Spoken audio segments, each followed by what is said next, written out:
Hello, j'espère que vous allez bien. Je suis Lucia Colombassa. Ça fait un moment que je ne me suis pas assise devant une caméra et sans vous mentir, je suis un peu stressée. Mais je priais et pendant que je priais, en fait, ce que j'entendais vers la fin de ma prière, c'était place ta caméra et parle à quelqu'un. Real talk. Je suis pas maquillée, je pense que vous avez remarqué.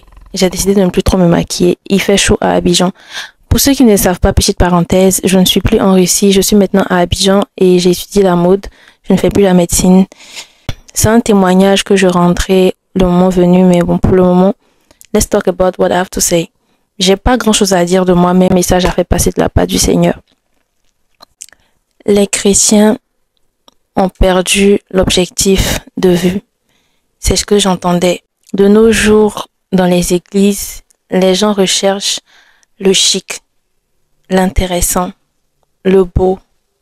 Et peu de personnes recherchent vraiment le cœur de Dieu. Quand est-ce que nous reviendrons vraiment à ce que Dieu attend de nous? Toi, par exemple, à qui on a dit que tu étais intercesseur? Depuis que tu connais ton appel, pour combien de personnes as-tu prié? Combien de fois tu t'es réveillé au milieu de la nuit pour intercéder? Ne serait-ce que pour les membres même de ta propre famille. Toi à qui on a dit que tu avais l'onction de guérison. Toi qui es tombé sous l'onction parce qu'on a dit que j'étais appelé à guérir les gens. Combien de personnes tu as guéri depuis en fait? Est-ce que tu exerces ton don? Est-ce que même dans ta chambre les soirs tu pries pour les malades? Parce que oui, c'est bien de dire j'ai une onction de guérison. Mais pour vérifier que tu as vraiment une onction de guérison, il faut que tu pries pour les malades. Il ne s'agit pas simplement d'imposer les mains aux gens.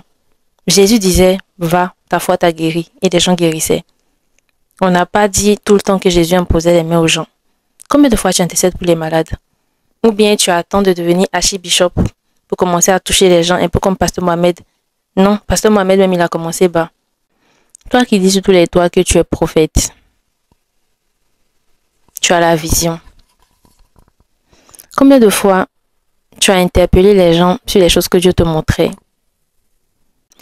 Combien de fois tu as prié pour les gens quand Dieu te montrait des choses?